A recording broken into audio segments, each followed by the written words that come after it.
আসসালামু আলাইকুম বন্ধুরা, সবাই কেমন আছেন?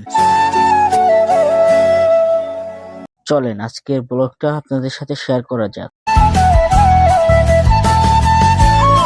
আজকে সন্ধ্যার দিকে আমি দোকানে বসেছিলাম চুপচাপ নিজের মতো। হঠাৎই আমার বন্ধু এসে বলল চল চা খেতে। আমি বললাম আচ্ছা চল, দুজনে মিলে চা খেয়ে আসি আর আড্ডা দিয়ে আসি।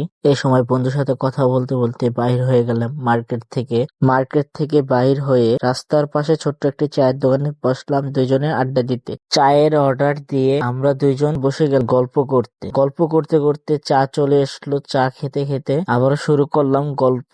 ওর এলাকার খোঁজ খবর নিতেছি, ওর নিজেরও খোঁজ খবর নিতেছি। আর একটু পরেই সে শুরু করলো তার প্রেমের কাহিনী। আমি তো হেসে বললাম, দোস্ত তুই তো একদম সিনেমার হিরোর মতন বলতেছি। চা খেতে খেতে আড্ডা এমন ভাবে জমে গেল, সময় কখন চলে গেছে আমরা বুঝতেই পারিনি। ওখান থেকে আড্ডা শেষ করে বাসার উদ্দেশ্যে রওনা দিল। তো বন্ধুর আজকের ভিডিওটা কিরকম লাগলো কমেন্ট বক্সে জানিয়েন। তো এই ভিডিওটা একটু ফানি টাইপের ছিল, বন্ধুর সাথে মজা করে এই ভিডিওটা বানিয়েছি।